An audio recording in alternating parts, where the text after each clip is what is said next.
Pourquoi votre cerveau a effacé vos premières années, l'amnésie infantile? Tu as vécu des milliers d'instants avant même de savoir parler.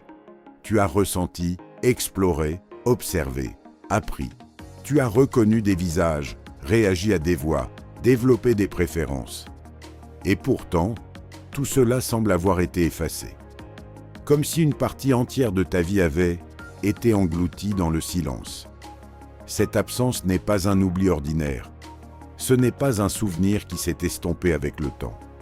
C'est un vide total, une zone inaccessible de ton histoire personnelle. Instinctivement, on se dit que c'est normal, que ton cerveau n'était simplement pas assez développé pour enregistrer quoi que ce soit. Mais cette explication est trop simple. Elle ne résiste pas à ce que la science a découvert, car la vérité est plus troublante. Tu n'as pas oublié ton enfance parce que tu ne pouvais pas t'en souvenir. Tu l'as oublié parce que quelque chose, en toi, a activement participé à sa disparition. Ce quelque chose, c'est le processus même qui t'a permis de devenir qui tu es, aujourd'hui. Autrement dit, ton cerveau n'a pas échoué à conserver ses souvenirs. Il les a sacrifiés. Comprendre pourquoi va profondément changer la manière dont tu perçois ton identité. Parce que la question n'est plus seulement « où sont passés tes souvenirs ?» mais « qu'est-ce que tu as dû perdre pour devenir toi ?» Pendant longtemps, les chercheurs ont pensé que les bébés étaient incapables de former de vrais souvenirs. Une idée intuitive, presque rassurante. Mais elle est fausse. Les nourrissons apprennent extrêmement vite. Ils reconnaissent des schémas, anticipent des événements. Ils adaptent leur comportement en fonction de leurs expériences passées. Cela signifie une chose simple mais dérangeante. Ils mémorisent. Leur cerveau encode des informations, crée des associations et les conserve pendant un certain temps. Pourtant, ces traces disparaissent presque entièrement à l'âge adulte. Ce paradoxe a longtemps intrigué les scientifiques. Comment un cerveau capable d'apprendre peut-il être incapable de se souvenir sur le long terme? La première piste se trouve dans une structure clé de ton cerveau, l'hippocampe. C'est lui qui transforme une expérience en souvenir durable. Chez l'adulte, il fonctionne en collaboration avec d'autres régions pour stocker et récupérer les événements vécus. Mais chez le nourrisson, ce système est encore en construction. Les connexions sont instables, incomplètes, en évolution constante. Résultat, les souvenirs peuvent exister, mais ils ne sont pas encore solidement ancrés. Ils ressemblent à des traces fragiles, facilement effaçables, comme des empreintes dans du sable encore humide. Neurogénèse, trop actif pour se souvenir. Mais cette fragilité n'explique pas tout, car même des souvenirs formés correctement finissent par disparaître. C'est là que la découverte devient vraiment contre-intuitive. Dans les premières années de ta vie, ton cerveau produit des neurones à une vitesse impressionnante.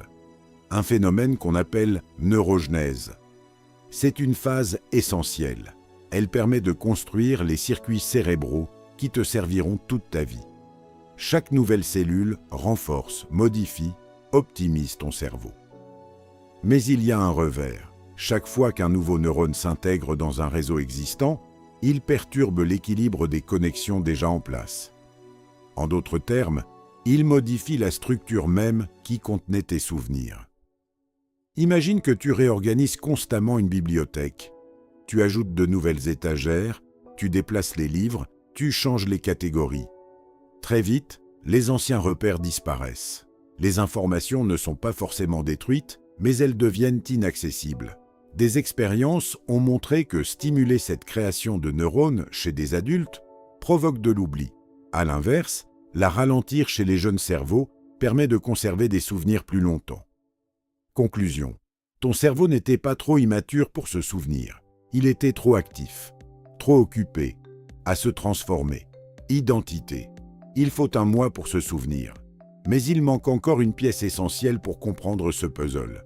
Même si ton cerveau pouvait stocker des souvenirs, encore fallait-il qu'ils aient un sens. Pour cela, il faut une chose fondamentale. Une identité.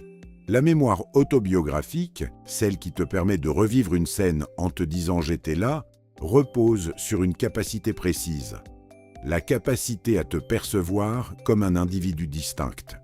Or, cette capacité n'est pas innée, elle émerge progressivement. Avant un certain âge, un enfant ne se voit pas comme une entité séparée du monde. Il vit des expériences, mais sans les rattacher à une histoire personnelle cohérente. Il n'y a pas encore de narrateur intérieur, pas de moi stable, qui organise les événements. Sans ce point de référence, les souvenirs restent flottants. Ils ne s'inscrivent pas dans une continuité. Ils existent, mais ne s'attachent à rien. C'est comme regarder des fragments de films sans savoir qui est le personnage principal. Lorsque cette conscience de soi apparaît enfin, elle ne récupère pas ce qui a été vécu avant. Elle commence simplement à construire une nouvelle histoire. La tienne, langage, les mots qui fixent les souvenirs. À cela s'ajoute un autre élément déterminant, le langage. Avant de parler, ton expérience du monde est brute, sensorielle, immédiate. Tu ressens, tu perçois, tu réagis. Mais tu ne structures pas, tu ne racontes pas, tu ne classes pas les événements dans une narration. Le langage joue un rôle fondamental dans la mémoire. Il permet de transformer une expérience en histoire.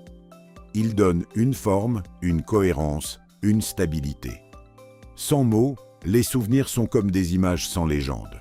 Ils existent, mais ils ne s'organisent pas. Ils ne se fixent pas durablement.